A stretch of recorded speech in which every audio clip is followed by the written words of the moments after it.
Young Talent Time episode recorded on the 23rd of the 4th, 71. Take one. It's Young Talent Time, starring Johnny Young. In the early 70s, Aussie TV history was made. And now let's get dancing with the Young Talent Team. When TV channels were few and family entertainment was king. For 18 years, non-stop. It was incredible. Young Talent Time, Australia's child star factory. You just felt like you're part of the Beatles. It was just like, For some reason, looking at you and saying, yeah, I'm going to have you on my show as one of the kids, that's mind-blowing. The complete seasons of extraordinary stories are available now on M+. You're listening to a Mamma Mia podcast.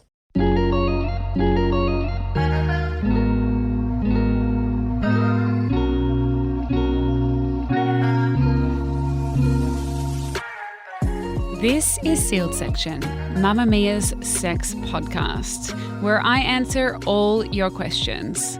I'm Chantal Otten, and this week we're talking about sexual relaunches, the sexual awakening that comes later in life. If you've been in a relationship for a long time and then you separate, it can be hard to start a sexual relationship with someone else.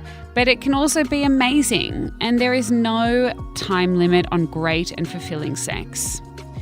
Now, when I talk about sex at midlife, I'm not just talking about you finding a new partner and starting a new sex life with someone. I'm talking about you even in your long-term relationship.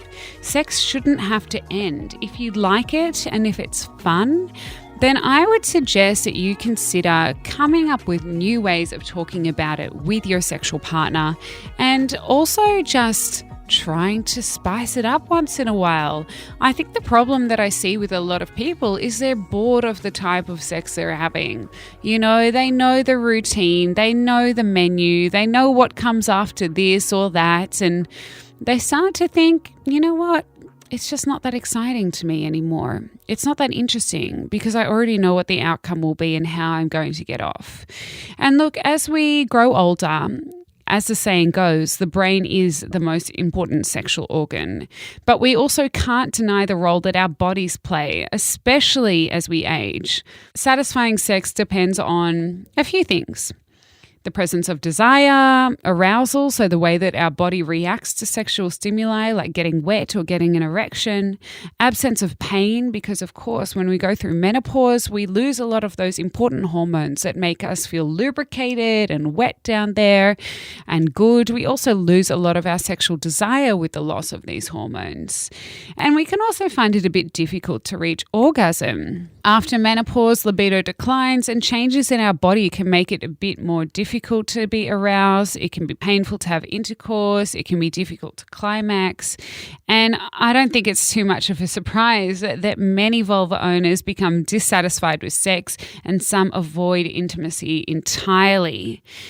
Now, for anyone who is in a long-term sexual relationship, I want you to think about what you can do around desire and raising libido, because did you know in Australia that you are actually allowed to get testosterone once you reach a certain age, and you can go see an endocrinologist who can test your hormones and see if there's anything that you can do to, from an endocrinology level, feel a little bit better with your hormones. Now, there's also other solutions as well, and finding them entails exploring the reasons why you may have lost interest in sex and designing a treatment to address them. That's something that I do in my clinic often, and it's about coming up with different ways to have sex. I actually think that for a lot of people, once you reach that mid-age kind of span in your life, you can have better sex with your partner because it's not goal-orientated anymore. You're not having sex to have a child. You're having sex because you want to, because it's fucking fun, because you want to be close to your partner. And that means that you can actually be a little bit more creative about it rather than feeling under pressure to reach a certain goal or to reproduce. I also am giving a shout out to all the people that have started new relationships a bit later. So 40s, 50s, 60s, whenever. I had a patient who was 89 the other day going into a new relationship and telling me all about the sex that she was having, and kudos to her. I hope that I'm in the same boat when I'm 89 as well. But whenever you get into a new relationship, you still get that fun limerence sense. So all your endorphins are rising, you're crazy about that person. But I think you can also be a little bit more realistic because you factor in your life experiences. You might also factor in your lifestyle. So the children that you have, if you have them, you might factor in your hobbies, your interests, and you're starting to just do things because you want to do them rather than doing it because you feel like you have to do it. And I think for anyone who's starting those new relationships, you have an opportunity to really lay things out on the table and go, you know what? Sex is a priority for me, but I can't have sex in this way, so I'd rather have fun in another way. Let's buy some toys. Let's try different types of lubes. You know, we're going to try different positions as well. It doesn't have to be crazy. It can be as lazy as you like, but it's about communicating different ways and wants in the bedroom to absolutely achieve your desired pleasure state. Let's get into these questions because they are juicy as. Question 1. In a week's time, I'm going to catch up with a 25-year-old man for a weekend of sex. Ugh, yoo-hoo! I think this is great. I'm 42, I'm a mother, I'm separated, and I've had my heart and sexual confidence shattered by a fling with a male friend that resulted in a horrible 12 months that I'm only just recovering from. My 25-year-old suitor hit me up at a work event. We exchanged numbers but live in different states, so contact has been limited to phone calls and texts. We finally managed to get a weekend together. It all sounds fantastic. I'm not emotionally attached at all. We both know what we want out of this and where we stand, but he's 25, I'm 42. I was with my husband for 15 years. We had a great sex life, even if it was unadventurous, and have only had one relationship since we split 2 years ago. This relationship was short-lived and ended badly. I have gone from being sexually confident to feeling like an inexperienced teenager. This guy is very confident, very open about his love of sex and women. I don't care about his past history. I don't want a relationship. I want to remember how much I enjoyed sex. However, I'm very scared that I'm not going to be enough. Do I grab my sexiest lingerie wine and just hope for the best, or am I potentially entering a situation that will only exacerbate my current issue around attractiveness and confidence? I'm close to cancelling, but worry that by doing so, I'm allowing a toxic relationship to impact on my future happiness. Help. Oh my God, do not cancel. Don't cancel. Hold your horses, babe, because I really think that this is going to be the thing that gets you back in the zone. And I'm just going to say it, you know, this ex-little fling that you had, he is in the bin. We don't like him. We don't like him at all. We like you to have fun. We like you to feel good about yourself. And sometimes we need a good fuck to do that. So I don't want you to cancel. I want you to go in there with your sexiest lingerie, be open-minded, and just be honest with this 25-year-old. I think he's going to teach you some things that you never learnt about before, to be honest. And I think he's going to adore your body and adore the way that you have sex, and you're going to come out of there feeling so freaking good, so good. And I think that you deserve to feel desired. I know you deserve to feel desired. You deserve someone to look at your body and absolutely worship it and then go down on you and eat the most expensive meal they've ever had. You know what? You are going to be teaching him a thing or two about what it's like to be experienced in sex, because even though he's 25 and he loves sex, I bet you've got a few tricks up your sleeve that he doesn't know about. So go in with an open mind and open legs and enjoy yourself. Young Talent Time episode recorded on the 23rd of the 4th, 71. Take 1. It's Young Talent Time, starring Johnny Young. In the early 70s, Aussie TV history was made. And now let's get dancing with the Young Talent Team.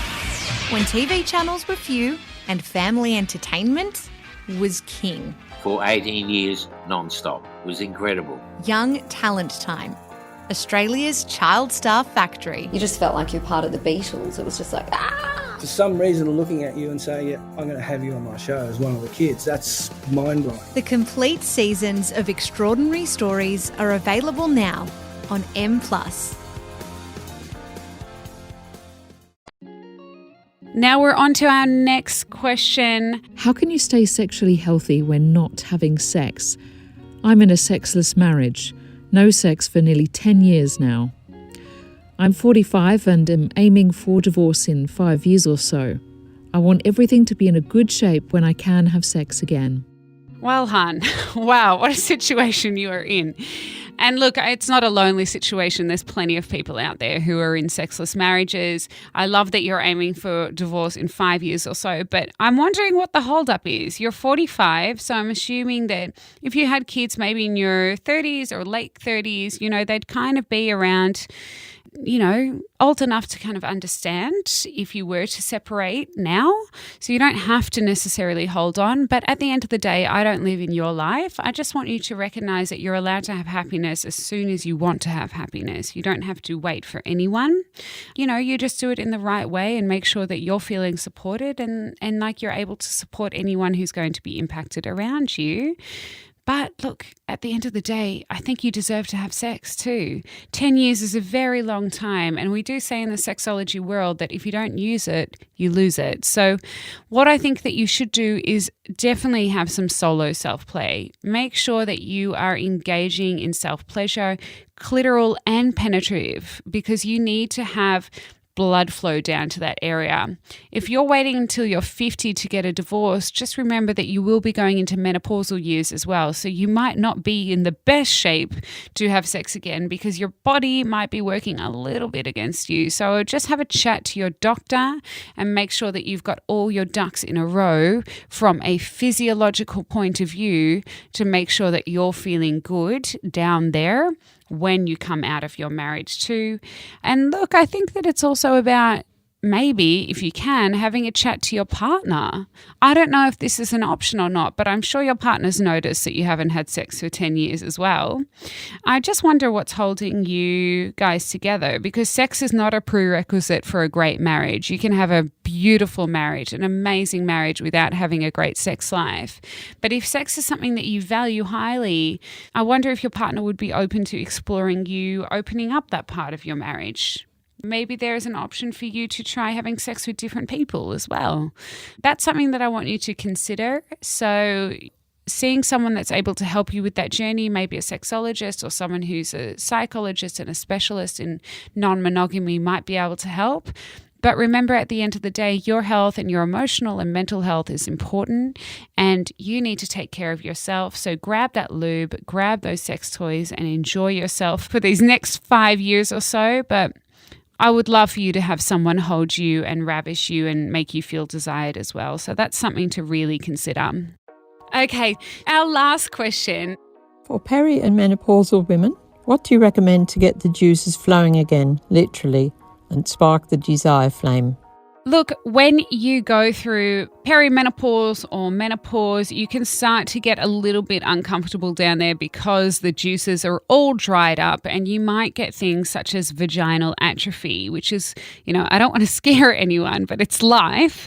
It's where estrogen plummets following menopause, and that means that the vaginal lining thins and vaginal walls become less elastic and lubrication diminishes. And these changes can actually result in vaginal dryness. You might get some burning or itching. It might be a little bit painful down there. So talk to your doctor about the right options for you.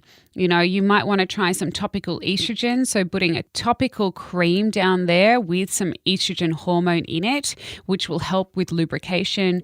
You can also get something like a ring or a suppository, and that can help plump up those vaginal tissues and aid with lubrication. There might also be a lot more vaginal and urinary tract infections once you go into perimenopause, and you might get some skin conditions like eczema or psoriasis. And I think it's a good idea to really talk about what you can do down there with your doctor, because at the end of the day, none of us deserve to feel uncomfortable. We all deserve to feel comfort. So trying some different lubrications, some vaginal moisturizers might also help a little bit, or seeing a dermatologist. But remember, you don't have to have penetrative sex to be having a good time. So if you are dealing with some discomfort or pain down there, or a lack of lubrication, then actually working on having some more outer course would be a really great idea. And we have had an episode on some suggestions for outer course, for sexual play menus. And I would suggest that you veer away from this normal stereotypical view of what we should be doing in the bedroom and actually go, hang on, what's going to make me feel really good? What's going to be enjoyable for me? And maybe that's actually not about having penetration. Maybe it's about putting a vibrator on the clitoris, or playing with different types of body oils or massage oils or lubricants. You know, I think it is about trying to compromise and just make sure that you're aiming for pleasure rather than for a goal. And look, if you are thinking about desire and going, like my desire is absolutely down the drain, then have a think about all the things that make you feel really good. Maybe some exercise, maybe seeing your friends, maybe having a specified sexual date night where you and your partner can get creative, you know, making sure that you're emotionally, physically, and medically in the zone so that you can have a great response to what's going on in the bedroom. And sometimes that makes working with a sexologist really helpful, because at the end of the day, you know, I trained for 7 years to be able to give you advice on how to have a good time in the sack, and that's absolutely my pleasure to do so. So don't be shy, reach out, let us help you if you can't find the answer yourself, and hopefully we can come to a great compromise. Now, that's it for this episode. I would love to hear your stories about finding your sexuality after a split or later in life. If you want to share, you can email me at podcast@mamamia.com.au or leave a message on our pod phone at 0289999386. As always, you can find me at Chantel_Otten_sexologist. Join us next week for the last episode of this season of Sealed Section. We've left a very special topic till last: masturbation. You didn't think we'd forget about it, did you? This episode was produced by Emmeline Peterson. Can't wait to see you next week.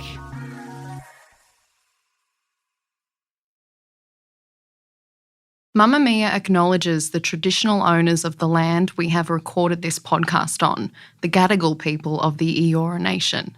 We pay our respects to their elders, past and present, and extend that respect to all Aboriginal and Torres Strait Islander cultures. Young Talent Time episode recorded on the 23rd of the 4th, 71.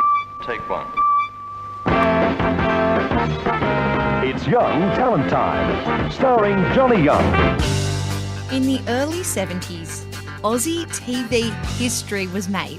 And now let's get dancing with the Young Talent Team. When TV channels were few and family entertainment was king. For 18 years, non-stop. It was incredible. Young Talent Time, Australia's child star factory. You just felt like you're part of the Beatles. It was just like, For some reason, looking at you and saying, yeah, I'm going to have you on my show as one of the kids, that's mind-blowing. The complete seasons of extraordinary stories are available now on M+.